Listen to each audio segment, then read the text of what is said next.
Sofonela nangosisi. Sisi wami yaphila. Yeah. Yaphila sisi wami. Khamba kahle.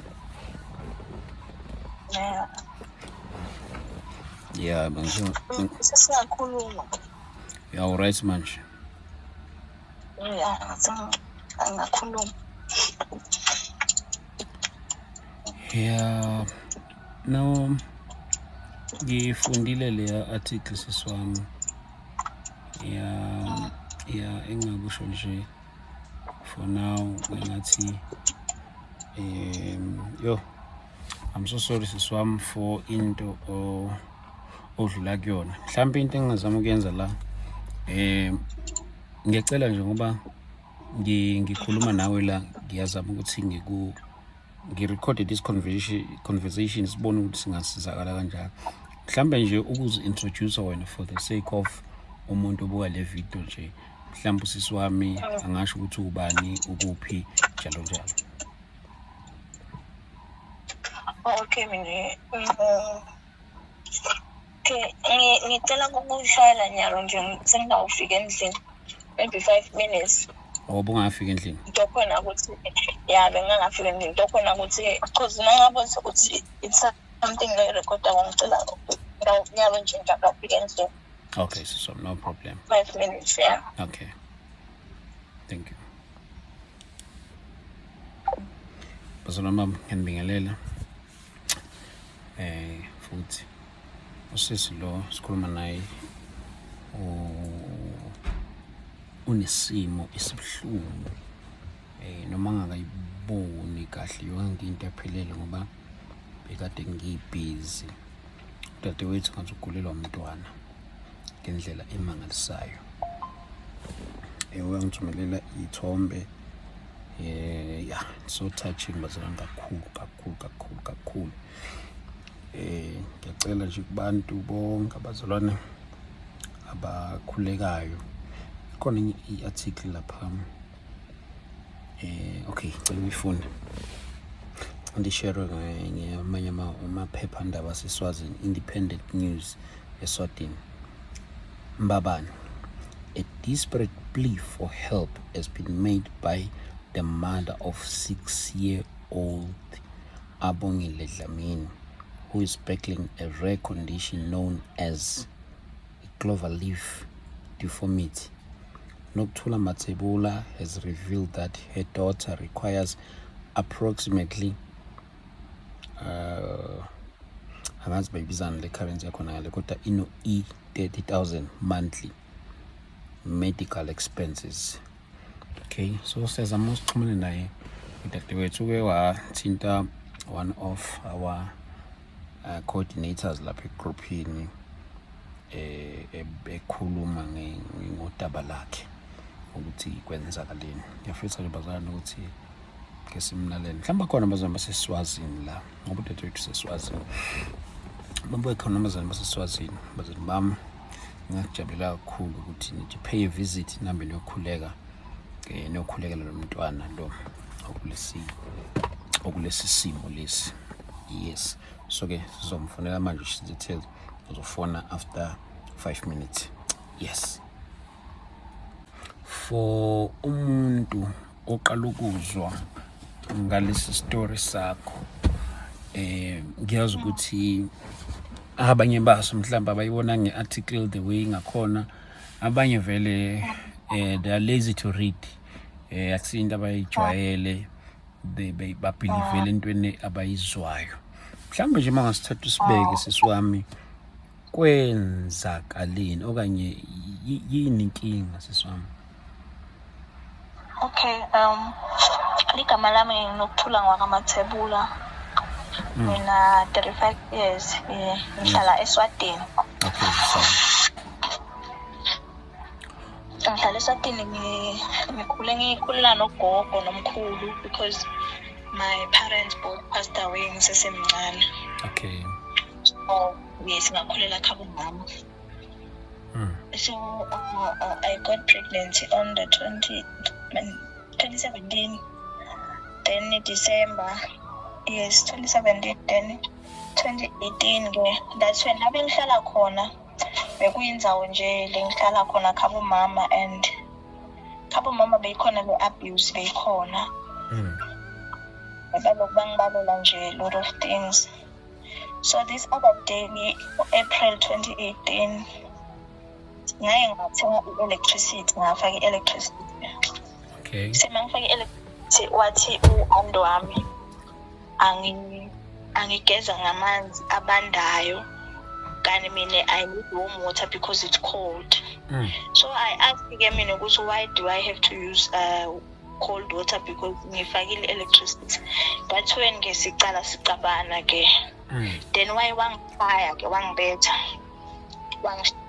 Stick somthanyela. Wangifaya kabi. I started bleeding there. Bengina 5 months pregnant. I started bleeding there, then ngaya esibhedlela. I ended up esibhedlela ngahlala for the whole month. They were trying to stop the bleeding, but the bleeding ayizange yastop. Then on the 4th of May, like 6 months, they decided esibhedlela ukuthi no, we need to save one person. That's either wena or umfana. So we need to do a surgery. Siyokhipha ingane yabo. So bahamba bamkhipha kumntwana at early stage and mabamkhipha mangibuya mina I bled a lot. They take me back to theater bazama kulungisa the problem because bathi ngashaya kabi. So I end up in ICU. That's when umntwana I think ngambona after 2 weeks. That's when I discovered ukuthi ngaba nemntwana lomncane abesengaka-develop kahle. Bachaza ukuthi some of the things it did develop as akhula. I-bed weight yakhe beyithi 700 grams. And I had to stay in hospital for 4 months. Ngiphume sekathi 1.4 or 1.8. Ahlala esibhedlela with no help, no one, long visit esibhedlela. It was very tough because even kudla ngangiphiwa abantu bebala sibhedlela. Nginganayo lempahla yemntwana ngiphiwa abantu la sibhedlela. I tried to call ukuthi ngisho ukuthi I tried to call baba mntwana ngimtshela ukuthi this is what happened. Whether esibhedlela ngabona umntwana. Then after that wavele nje wathi no yena he can't accept lo mfana lo. So that's when ngicina lapho ke. Sibendela kuze ngiphume there was this other doctor lo wangisita ngemali ukuthi ngiyothenga impahla demfana. Wangipha imali ngabhadala nasesibhedlela go back home ngahlala nagogo wami. That's when ngumfana waqala ke wagula on and off. When she was 9 months I discovered ukuthi umfana abebona but ngabona lokuthi no lo mfana akasaboni, like it's like she's blind now. Amisa esibhedlela basho kona ukuthi no vele she's so blind because of ama complications laba now asakhula. With a poor government here this side at the bedlela, there are a lot of things that kumele ngabe tendeka long time, but because the government here is very poor, some of the things that are going kwendeka, they diagnose her with something that she doesn't have. Until I had to go to ngilwe until we find what's wrong with the child. Umfana bekangalali, akhala, abe aggressive and all of that nje impilo yabanzima. Bengingumuntu bekadisebenza nginebusiness ngendaba catering nabo deco. 2023 yaqala icondition imphana yaba worse. I had to stop everything. I had to sell everything lebenginako. And 2022 my grandmother passed away bangixoshe ekhaya. I had to ngiphume nemphana ngiyohlala ngirenting la ngirenta khona endaweni nje far away from home. La ngihlala khona ke. So 2023 condition yakhe yaba worse, wangasakhona ukumida makadla like abeke kudla emlonyeni. Ngibiyise esibhedlela bathi no, it's a preterm baby, this thing will go away. Udaku outgrow, but ngabona ukuthi ezisiqhubeka isikhathi sihamba losing weight and everything, and so uba weak more and more. That's when I go to TikTok. I met a group of people. I talk my ngasho indaba yami. Then bangisida. I went to ropes esibhedlela ne-straight. That's when they discovered ukuthi umfana ama-esophagus yakhe ama-muscles are weak. Imagine I have a special need child, look very expensive. I don't have a job. I don't have support. Sengiphila ngekuthi ngiyacela everything.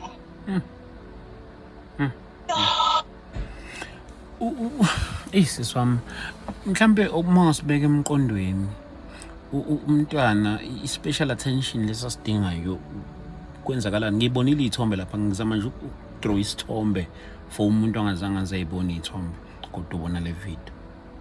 Okay, info lendakalako ngomfana, so bamfaka e-ropes li-tube ne, so besimane lokusiye ropes ukuthi ba-change le-tube siye ropes until they discovered ukuthi there is a doctor la kaNgwane lo sofikile June 2023, and no doctor lo use-private hospital because the government abakhoni ukuchinja le-tube.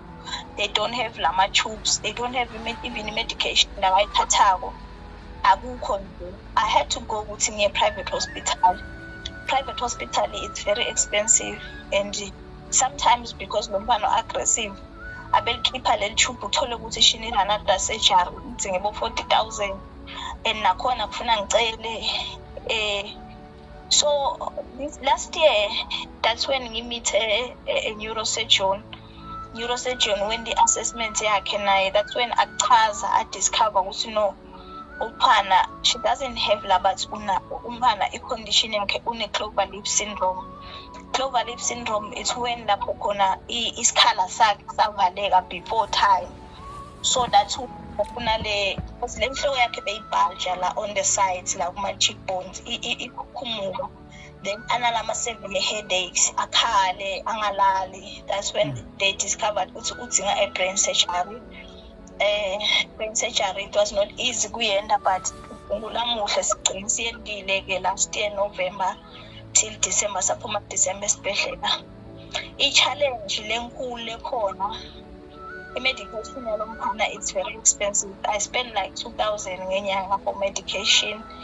Lo mfana lona she still using ama-diapers, even lawa lakhona like etibhedlela akakhoni kwafaka because yena she's still small. Uyabo usafaka lawa ebantfana vele. So I buy the diapers, ngithenga like 3 pairs per week, that is 200 or 300 because kufanele ngimfake nga-2. Indzawo lengihlala kuyo, I think this is the 4th time. Okay, manje la ngihlala ukuthi ngacela la bengihlala khona ukuthi ngisestandini kunetindzawo letiningi.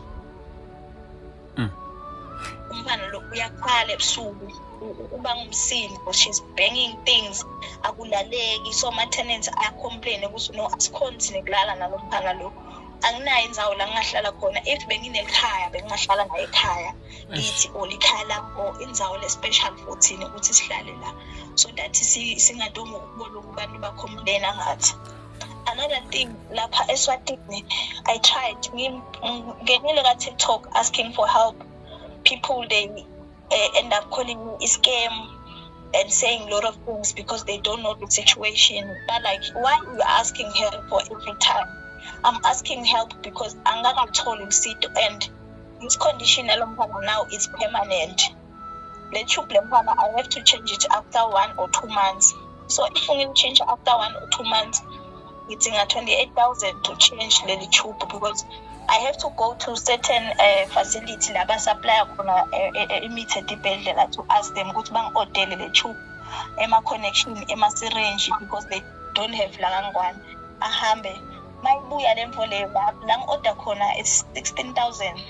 Then esibhedlela masengiya bayondi-surgery ba-replace the tube at 18,000. Imali lena ledinga ukuthi ngibe nayo for after a month or 2 months, uyayibona. So ngiyazama kusebenta, but it's not easy for me because I don't have anyone who will take care of the child.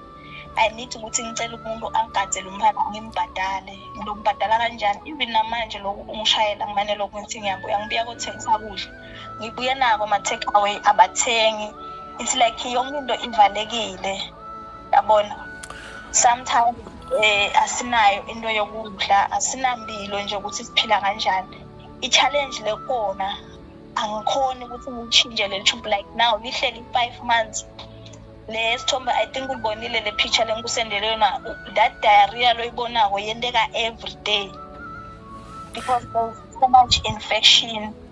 Seyihleli kakhulu lento lapha and naye she's keep on pulling le tube yamlimada manje because kunebovu, kuna lot of things. I'm still trying ukuthi ngithole lisito lokuthi manje ngishintshe le tube. Ngiyangena kuma-live ebamfu bantu bathi no, what South Africa things are easy, things are free. It's not like that. Ngiyile South Africa sibhedlela ngabona ukuthi if I'm a foreigner I have to pay. And another thing, angikhoni ukutravel naye for now because ukule state ukuthi bathi ngingatravel naye uyabona. So uthi ngaleli sito lelo ukuthi le tube it's fine. Uma ubuka ukuthi ngifuna ngishintshe after a month or 2 months, kule mali lengishoko I do have a quotation akhona to support lele ngishoko. Ngiyayithatha kuphi imali udlala ibisi leli special. Every kudla la kudlako kumele kube na le supplement leyo. Le supplement leyo akukho la kangwane kufuna ngikuthenga eSouth Africa. Ngikuthenga ngawo nginganayo imali. Indawo yokuhlala nayo awunayo, ngiyacela kuhlale tithi emakhaya bami. Itube yani leyo sisi wami? Lithola ngalo. Lokudla. Bababita ngegastrostom or peg tube. But yena now she's using labathi i-mini button. And that le tube lelo ke very expensive because kukhona lo sisile bekazama ukungifunela edibhedlela ka government eSouth Africa. Uthi bamtshelile ukuthi no, vele leli special litholakala kule tindzawo leti vele li expensive even nase South Africa. Yabo, so udla ngalo le tube unatha ngale mandi, unatha ngale medication, but currently akakhoni kunatha mandi kahle, akakhoni thola enough feed because now selilose, selinale infection. So if uthi ufaka kudla kuyaphuma la kule mbobo lela siswini. Wafaka kuyaphuma at least kona kuyasala kube kancane but akasatholi enough fluids. That's why most of the time sekufuna ngimikise bamane bamrehydrate bamfaka idrip.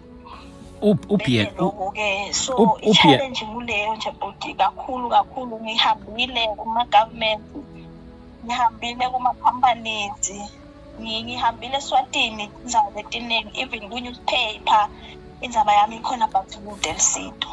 Ukuphi yena umntwana njengamanje? Umntwana ukhona. Unawe? Okay.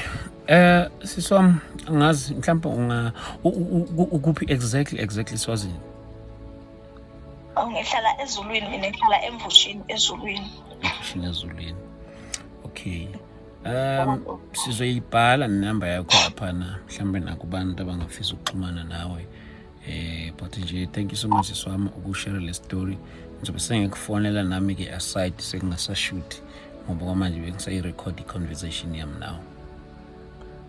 Okay, good. Ngiyabonga siswami. Ngiyabonga kakhulu and ngiyathemba ukuthi lisito ngilolithola kunzima kakhulu. Yeah. Kunzima kakhulu because nama ngisakhona ukulala, angisakhoni nje vele. The last week ngiye ngaphuma la ndikusuku ngahamba angadi nokuthi bengiyaphi, like ngiva ngathi nje ngiyafika endzaweni ngishaywe imoto ngife. Yabona nje because it's too much. Siswami ngibonga kakhulu, ngicela ukufonela nje manje, sokufonela after this. Ngileka siswami call you. Thank you so much siswami. Thank you.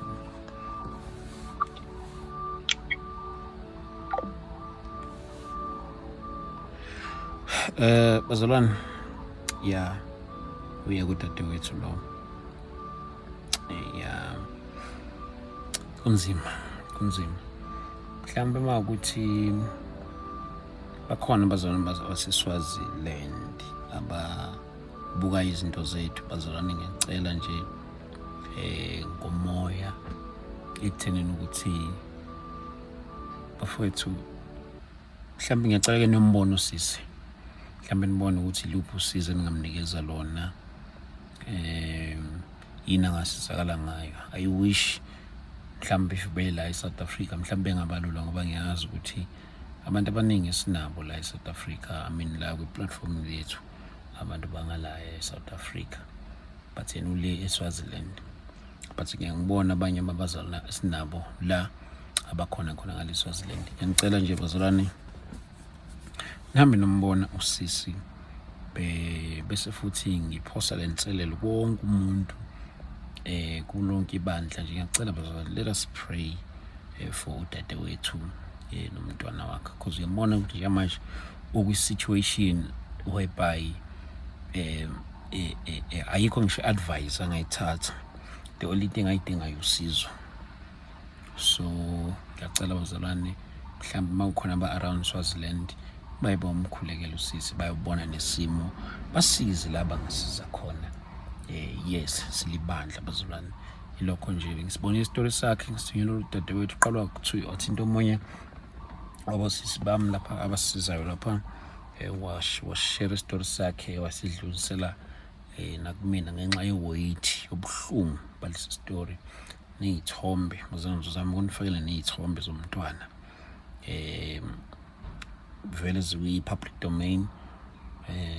Ngizoyifaka nami nibone phuzani isimo esilapha nokuthi sibuhlungu kanjani. Yeah, siyabonga bazalwane. Hey, kunzima. Amen.